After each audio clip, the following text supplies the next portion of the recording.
오늘은 아무래도 알루미늄으로 만든 캠핑카가 좋겠어.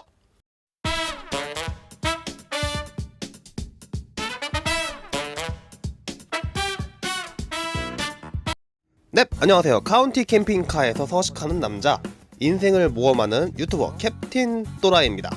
이번 이야기는 오래간만에 캠핑카 업그레이드 소식입니다.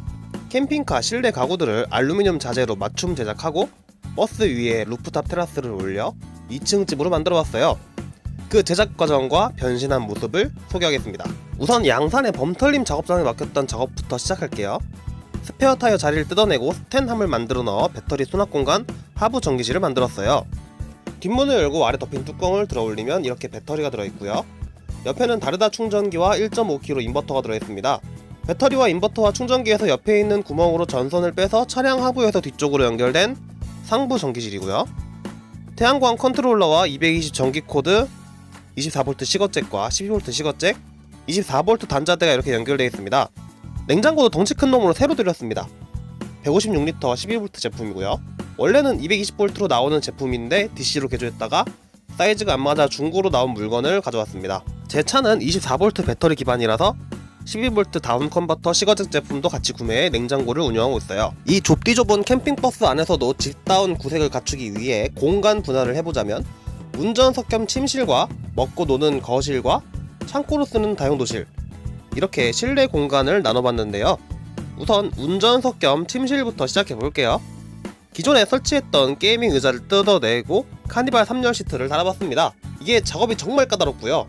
운전석과 조수석을 이렇게 폴딩할 수 있게 만들었습니다. 의자를 폴딩한 높이에 맞춰 알루미늄 데크 제작 업체에 침상 제작을 의뢰했고요. 네, 이곳은 울산에 위치한 RUK라는 업체입니다. 이렇게 맞춤 제작된 침상을 엔진룸 위에 올려 설치했고요. 평상시엔 운전석과 조수석 뒤로 한 명이 누워 잘 수 있고, 두 명이서 캠핑을 가게 되면 야영지에 도착해서 의자를 폴딩하고 덮여있는 알루미늄 판을 펴서 매트리스를 깔면 이렇게 두 명이 잘 수 있는 공간이 딱 나오게 됩니다. 게다가 앞유리 옆유리 다 합쳐서 총 3면의 파노라마 창으로 밖의 경치를 즐길 수 있게 되는 거죠. 그리고 침상 밑에는 무시동 히터를 직접 설치했습니다. 물론 동계 침낭과 등유난로만으로도 충분히 혼자서는 겨울을 날 수 있지만, 혹시라도 언젠가 생길지 모르는 여친께서 둥이 냄새에 머리 아파 여기서 못 살겠다 하실까봐 난로 대신 히터를 설치했는데, 이게 생각보다 기름도 적게 먹고 괜찮은 것 같아요. 저는 캠핑카를 운용하는 부분에 있어 태양광이 몇 와트고 배터리가 몇 암페어고 청 오수 탱크가 몇 리터고 자재를 어떤 고급진 목재로 썼고 하는 이런 옵션이나 스펙 같은 부분에 크게 관심이 없습니다. 정말 캠핑카에서 중요한 본질이라는 거는 이 공간을 누구와 함께 어떻게 활용해서 즐겁게 보내느냐가 아닐까요? 네, 침실 공간 옆으로는 먹고 놀기 위한 거실, 리빙룸 닿으면서 캠핑카스러운 의자와 테이블을 꾸미기 위해 근처 캠핑카 업체에서 스타렉스 차량의 시트를 저렴하게 구해와 설치했습니다. 여기서 버스 바닥에 그냥 의자를 올려놓으면 생각보다 높이가 낮은 편이라 좀 애매하거든요. 알루미늄 프레임을 밑에 깔아서 높이를 약간 올려주면 창문 높이랑 테이블 높이를 이렇게 자연스럽게 맞출 수 있습니다. 그리고 이렇게 알루미늄 자재로 만든 접이식 테이블을 펼쳐놓고 기둥을 연결하면 딱 두 사람이 마주 앉아 음식도 해먹고 술도 한 잔씩 할 수 있는 자리가 나옵니다. 말 그대로 바닷가 옆에 자차만 해놔도 실내에서 이렇게 크고 넓은 창문을 통해 바깥 경치를 즐길 수 있는 거죠.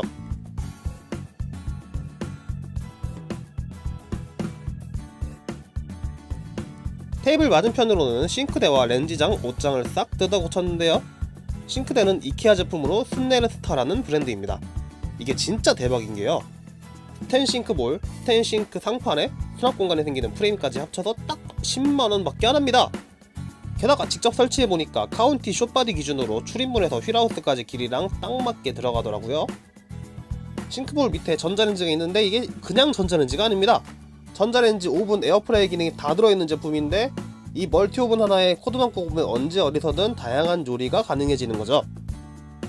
멀티오븐 아래에는 창문형 에어컨이 있는데요. 여름에 에어컨을 사용할 때만 꺼내서 올려쓰고 안 쓸 땐 밑에 내려서 보관합니다. 배터리 문제 때문에 이건 아직 어떻게 사용할지 결정을 못한 상태예요. 조리대 밑으로는 버너 서랍을 넣었습니다. 버스 타는 사람들 캠핑카 모임에서 운 좋게 나눔 받아온 건데요. 업소용이고 화력은 좋은 편인데 부피가 좀 크더라고요. 각관 프레임이랑 알루미늄 자재를 이용해 버너가 들어갈 만한 사이즈의 서랍을 만들어 넣었습니다. 조리할 때는 이렇게 꺼내서 뚜껑 열고 불 켜서 쓰면 되고, 다 쓰고 나면 덮어서 밀어 넣으면 깔끔하게 수납이 되는 거죠. 버너 서랍 밑에는 발전기를 수납해 놨는데요. 이 발전기 부분으로 일을 크게 벌렸습니다. 이 무거운 걸 쓸 때마다 들어서 꺼내고 옮기고 하는데, 이걸 좀 편하게 해보자고 출입문 옆 벽면에 엄청 큰 구멍을 뚫었어요. 발전기 크기보다 여유롭게 서비스 도어를 장착하고 각관이랑 데크 자재랑 레일을 연결해 도어를 열고 슬라이드로 발전기를 빼 꺼내 쓸 수 있게 만들었습니다. 서비스 도어 작업 과정에서 조금 어긋나는 바람에 부드럽게 열고 닫지는 못하더라고요. 제가 직접 작업한 거니 제 손을 탓하기로 합니다. 네, 그리고 싱크대 옆으로 수납장을 짜 넣었는데요. 휠하우스 위부터 상부장 아래까지 공간을 알루미늄 자재로 프레임을 넣어놓고 각관으로 수납장 프레임을 짜고 다시 그 위에 알루미늄 자재로 판을 깔아서 걸쳐놓은 형태입니다. 맨 아래에는 댕이인양이 사료통을 넣고요. 중간엔 각종 큰 공구리나 수건 양말 등을 수납할 수 있고, 위층엔 애완용품들과 헬멧을 걸어놓는 식으로 활용을 해요. 헬멧은 2개인데 저는 아직 솔로라고 합니다. 네, 그 옆엔 냉장고가 들어있고요. 또 그 옆으로는 빅엔트 폴딩 박스에 보냉백을 넣은 채로 여분의 물이나 음료를 서브로 수납할 수 있는 보조 아이스 박스가 있고, 그 위에 양이 펠렛 박스가 있고, 또 그 위에는 양이 화장실이 있습니다. 아이들이 높은 곳도 잘 뛰어 올라서 알아서 볼일 보더라고요. 그리고 맞은편엔 옷장입니다. 냉장고를 원래 여기 넣으려다가 문 여는 방향 때문에 자리를 바꿨고요. 밑에서부터 폴딩 박스에 장작과 화롯대를 넣어 불멍 세트, 그 위로 다이소 수납 박스를 이용해 간단한 추리닝이나 속옷 등을 보관할 수 있게 만들었습니다. 이케아에서 사온 옷걸이 봉도 장착하고요. 약간 작고 좁은 편이긴 하나 최소한의 필요한 옷을 수납할 수 있게 해놨습니다. 거실 의자와 옷장 사이 휠하우스 윗 공간에는 포타포티 변기와 미니 스타키가 들어갈 예정입니다.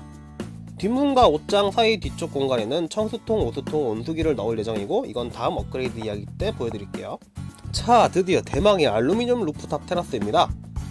돈도 엄청 들였고 여러 업체를 통해 제작했는데요. 우선 카운티 전용 빗물바지 브라켓이라는 제품이 있습니다.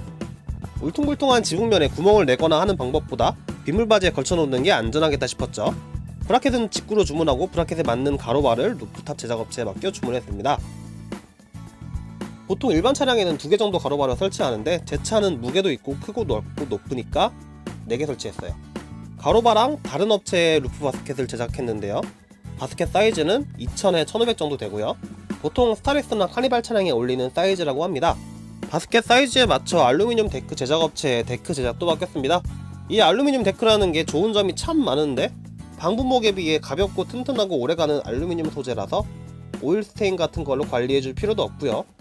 방부목 데크나 목재 가구는 뜯어내면 돈 내고 버리는 폐목되지만, 알루미늄 데크와 가구들은 그 자체로도 고철보다 높은 값에 팔 수도 있다는 말이죠.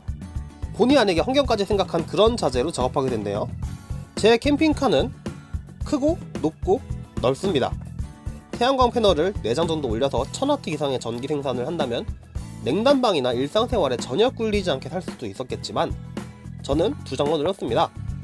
앞부분에 올린 2장의 패널이 생산하는 만큼에 맞춰 전기를 사용하는 대신 나머지 2장을 올릴 공간을 루프탑 테라스로 꾸몄어요. 어딜 가든 주차만 해놓으면 그 자리에서 모든 방향의 경치를 다 즐기며 놀고 먹을 수 있고, 이불 깔고 누우면 눈에 보이는 모든 하늘이 내 집 천장입니다. 저는 그렇게 자유로운 여행을 하며 살아갈 것이기에 제 집을 이렇게 만들었습니다.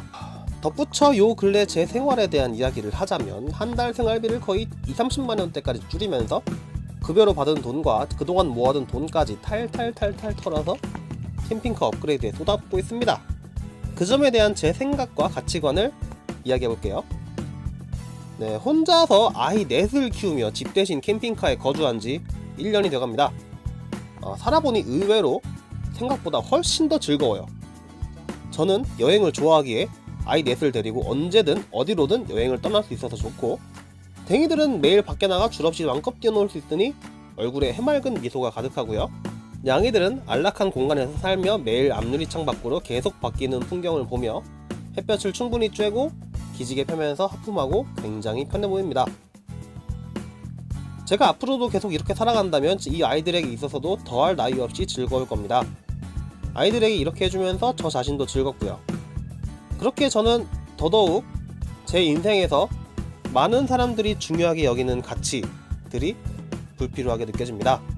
안정적인 직장이라든지 자리를 잡고 결혼해서 가정을 꾸린다든지 평생 모아도 갖기 힘든 수도권의 내 집 아파트라든지 자식을 양육하고 교육시킬 수 있는 주변 생활시설이나 노후를 위해 대비해야 할 연금이나 저축 등등 대신 다른 무언가가 더 필요해졌어요. 원래도 갈구했고 원했고 필요했던 거지만 밴라이프, 밴부부, 지금게르 등등 서로 사랑하는 남녀 둘이서 모터홈 라이프를 즐기는 모습, 저한텐 그런 여성이 더욱 절실히 필요해졌습니다. 저만큼 제 아이들을 좋아해줄 수 있고 저만큼 캠핑과 바이크와 여행을 좋아하고 저와 같은 생각을 갖고 제가 만든 움직이는 집에서 함께 살아갈 수 있는 그런 사람이요. 앞으로의 인생을 살아가면서 그런 사람을 찾느냐 못 찾느냐에 따라 제 선택지는 두 가지로 나눠집니다. 올해 들어 계란 한 판 30이란 나이가 되면서 앞으로 얼마나 더 이렇게 살게 될까 생각해봤어요. 09년식 버스를 움직이고 타고 다니면서 살 기간 넉넉 잡고 20년은 살아갈 생각으로 캠핑카를 목재가 아닌 금속재로 꾸미고 있습니다. 20년이면 충분하겠다 싶더라고요. 만약에 혼자 살게 된다면 그 정도 시간으로 충분히 즐길 만큼 즐긴다고 봅니다. 만약에 나이 50대서도 혼자 이렇게 산다면은 외로워서 더 이상 못 버틸 것 같아요. 딱 거기까지가 혼자 살게 될 인생이라면 함께 즐기며 살기도 짧고 아까운 인생 미친듯이 발버둥 칠 겁니다. 제가 원하는, 그리고 저를 원하는, 저와 같은 것을 원하는, 그리고 함께 살아갈 그런 여성을 찾기 위해서요. 좁은 한국 땅에서 못 찾는다면 넓은 세계로 떠나서라도 찾으러 다닐 겁니다. 찾아서 함께 살아가더라도 지금처럼 함께 열심히 살며 20년이 지난다면 더 넓은 세계를 더 편하게 달릴 수 있는 더 크고 더 좋은 모터홈에서 함께 살며 생활하는, 함께 여행하는 그런 노후를 그려보고 싶습니다. 즉, 이 버스 캠핑카는 제 인생을 걸고 만든 함선이고 저는 그 배의 선장인 캡틴입니다. 저와 함께 많은 파도를 맞으며 헤쳐나갈 단 한 사람을 구하기 위해 끊임없이 인생을 항해해 나가겠습니다. 그렇게 제 인생에는 비오고 날이면 딩크 부부밖에 생각할 길이 없다는 거죠. 결혼에 대한 가치관은 다음 영상에 다시 풀어보기로 하고 이번 캠핑카 업그레이드 영상은 여기까지만 할게요. 저는 이제 다음 여행기와 업그레이드 후기로 돌아올게요. 긴 영상 시청해주셔서 감사합니다. 네이버 블로그나 유튜브 인스타에 캡틴 또라이를 검색하시면 좀 더 다양한 이야기가 준비되어 있습니다. 그럼 또 보죠. 안녕.